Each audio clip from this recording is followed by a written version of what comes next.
नमस्कार, welcome to career 247। मैं हूं प्रशांत धवन। नाउ ये जो दृश्य अपने सामने आप देख रहे हैं, ये जापान का है। रीसेंट दृश्य नहीं है। यूएसए में जो चुनाव हुए रिसेंटली, जहां पर ट्रम्प जीते, उसके कुछ हफ्ते पहले का ये नजारा है।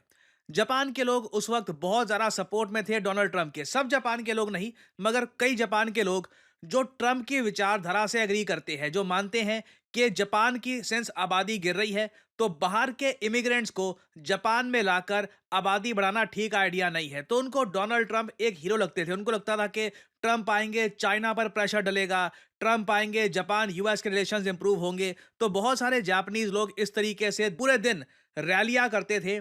अमेरिकन फ्लैग्स, ट्रंप का इस तरीके से जो भी ये बना रखा है, झांकी सी बना रखी है। और ये जो आइकॉनिक फोटो है ट्रंप की, जब इनको गोली लगी थी, ये इस तरीके से बहुत सारी रैलियां निकालते थे जापान में। मगर अब वही जापान जहां पर रैलियां निकलती थी ट्रम्प के समर्थन में, मैं आपको बता दूं, ऑनेस्टली आप अगर मुझसे पूछे ना, इंडिया में डोनाल्ड ट्रम्प का जो भी सपोर्ट था, काफी मैच्योर था। हमें पता था कि थोड़ी ये प्रॉब्लम लेकर आएगा, but at the same time, जैसे भारत के विदेश मंत्री ने कहा, डोनाल्ड ट्रम्प जो मल्टीपोलैरिटी लेकर आएंगे, उससे लॉन्ग टर्म में इंडिया को काफी बेनिफिट मिलेगा। जापान में ना ये लोग हिस्टेरिक को रखे थे। इधर आप देख पाओगे, Trump 4 more years, stop the steel. मतलब जापान के लोग ये मान रहे थे कि जिस तरीके से डोनाल्ड ट्रम्प का ये मुद्दा है कि बाहर के लोगों को यूएसए में मैं एंट्री नहीं दूंगा, और जो यूएसए में इलीगल इमिग्रेंट्स आ चुके हैं इनको बाहर फेंकूंगा, यूएसए को सेफ बनाऊंगा। सेम टाइप का ये कॉन्सेप्ट बहुत सारे जापानी लोगों को बहुत पसंद आ रहा था। मगर आज के समय वही लोग जो जापान की कैपिटल टोक्यो में आए दिन ट्रम्प के सपोर्ट में रैलियां निकाला करते थे, अब ये लोग बिल्कुल चुप हो चुके हैं। चुप इसलिए हो चुके हैं क्योंकि अब जापान की बारी है। डोनाल्ड ट्रंप एक एक करके, चाहे कनाडा, यूरोपियन यूनियन, मैंने आपको बताया था सबकी बारी आएगी। अब जापान की बारी है। ट्रंप ने रिसेंटली एक बहुत बड़ी स्टेटमेंट दे दी। इन्होंने ये कहा कि यूएस जापान का डिफेंस पैक्ट ये अनइक्वल है, ये ठीक नहीं है। इस डिफेंस पैक्ट में ये लिखा है कि अगर यूएसए पे अटैक होता है तो जापान पर कोई ऑब्लिगेशन नहीं है कि जापान यूएसए के डिफेंस में आएगा। मगर जापान पे अगर कोई भी देश अटैक करता है तो यूएसए पर ऑब्लिगेशन है डिफेंस पैक्ट के अंडर कि यूएस जापान की रक्षा के लिए अपनी मिलिट्री को यूज करेगा। ये जो छोटी सी क्लिप है ट्रम्प की, ये देखिए। Japan, but we have an interesting deal with Japan that we have to protect them, but they don't have to protect us. Do you know that? That's the way the deal reads. We have to protect Japan, and by the way, they make a fortune with us economically. There's another case, but we have to protect Japan, but under no circumstances do they have to protect us. I actually ask, who makes these deals? ना यहाँ पे Donald Trump ने पूछ ही लिया कि ये deal बनाई किसने थी कि हम लोग जापान की रक्षा में आएंगे, जापान को हमारी रक्षा करने की आवश्यकता नहीं है, और साथ ही साथ जापान कुछ खास पैसा भी नहीं देता यूएसए को। ये डील बेकार है। बेसिकली डोनाल्ड ट्रम्प ने यहाँ पर यूएस जापान डिफेंस पैक्ट पर बहुत ही बड़ा प्रश्न चिन्ह खड़ा कर दिया है। चाइना के लोग ये सब देखकर हंस रहे हैं कि वही जापान जो रैलियां निकाला करता रहा ट्रम्प के लिए, now they are stunt. This is absolute cinema. कि जो कंट्री के लोग इतना ज़रा विश्वास रखते रहे ट्रंप पर कि ट्रंप इनको बचाएगा चाइना से और ट्रंप बहुत कुछ कर देगा, सडनली जापान के पास जो सबसे बड़ी ढाल है नॉर्थ कोरिया और चाइना के against, US protection guarantees, Trump कह रहे हैं कि ये जो एग्रीमेंट है, ये पैक्ट जो बना रखा है, यही बिल्कुल अनफेयर है। तो क्वेश्चन यहां पर यह आता है कि क्या यूएस ऑल टुगेदर जापान को दी हुई सिक्योरिटी गारंटीज खत्म कर देगा कि कल को मान लीजिए चाइना अटैक करता है जापान को, यूएस जापान की रक्षा में नहीं आएगा? और इसका आंसर है हाँ। जापान को साफ साफ अब समझ में आ चुका है ये बुरा फंस चुके हैं। लंबे समय तक इनके पास मौका था अपना डिफेंस बजट ये बढ़ाकर एक स्ट्रॉन्ग मिलिट्री बिल्ड कर देते। जापान ने बीच बीच में आवाज उठाई कि देखिए हम अपनी मिलिट्री बिल्ड करेंगे, ये करेंगे, मगर ग्राउंड लेवल पर कभी कुछ हो नहीं पाया। उसका बड़ा रीजन ये भी है कि जापान की जो ज़्यादातर आबादी है, वहां पर देश प्रेम इस हद तक मिट चुका है कि लोग मिलिट्री को ज्वाइन करना नहीं चाहते। यहां पर आप देख पाओगे article, Japanese military hiring hit low by birth rate. एक तो जापान का बर्थ रेट कम है, और उसके अलावा कई जापानी नागरिक कह रहे हैं कि हमारी अच्छी खासी लाइफ है, हम उसको छोड़कर मिलिट्री को ज्वाइन करना क्यों चाहेंगे। और दूसरी तरफ अब डोनाल्ड ट्रंप भी कह रहे हैं हम जापान की रक्षा करने के लिए क्यों आए, ये जो पूरा एग्रीमेंट है यही काफी हद तक अनफेयर है।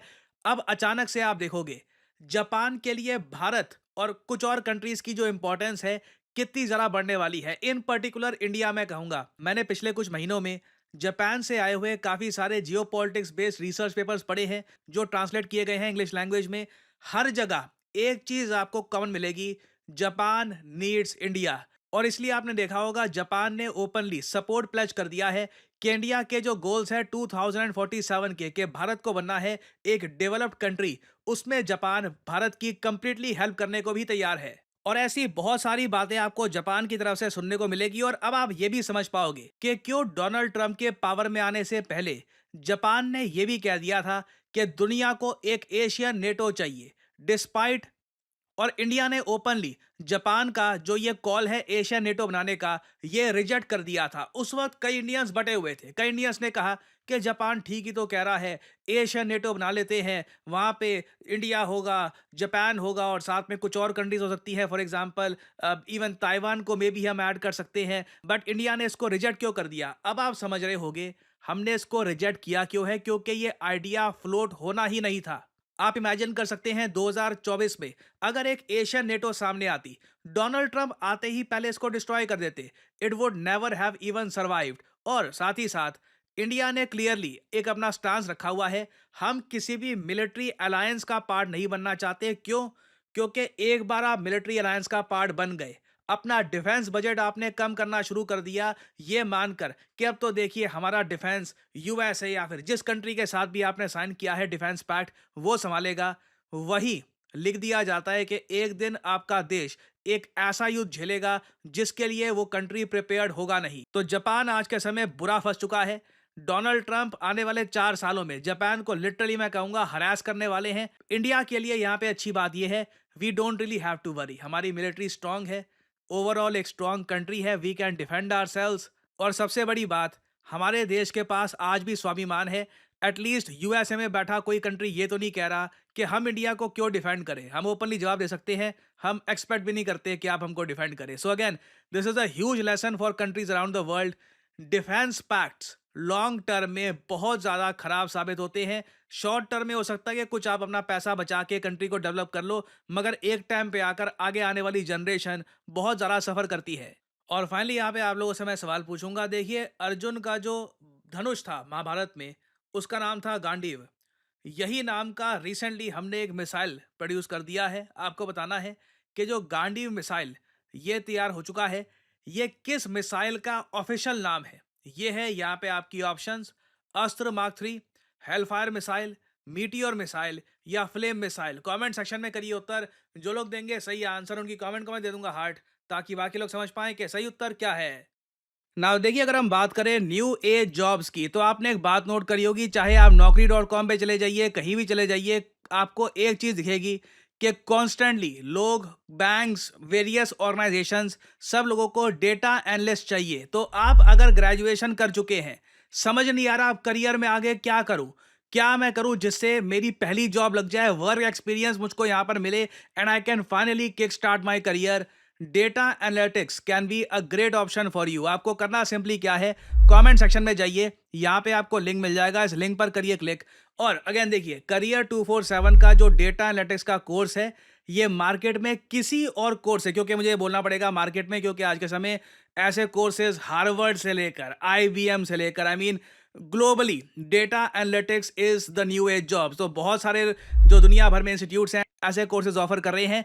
करियर 247 का कोर्स स्पेशल यहाँ पर इसलिए है क्योंकि पहली बात तो यहाँ पे आपको मिलती है लाइव क्लासेस। बाकी कोर्सेज में क्या होगा, प्री रिकॉर्डेड लेक्चर आपको मिल जाएंगे, टूल्स मिल जाएंगे और आपको बोल देंगे कि जाओ ये यहाँ पे एसक्यूएल, एक्सेल, पांडास, ये सब चीज़ें जो हैं खुद अपने आप सीखो। करियर 247 आपको देता है live classes, 260 hours of live classes. और सिंस हम लाइव क्लासेस दे रहे हैं, ऐसा नहीं है कि हम अनलिमिटेड बच्चों को एनरोल कर सकते हैं। हमारे यहाँ बैचेस बनते हैं, 100 सीट्स होती हैं उसमें एट मैक्स, उससे ज़्यादा बच्चों को हम एक बैच में नहीं डालते। तो अभी देखिए हमारा नया batch, fresh batch from class 1 start होने वाला है 8 मार्च 2025 से।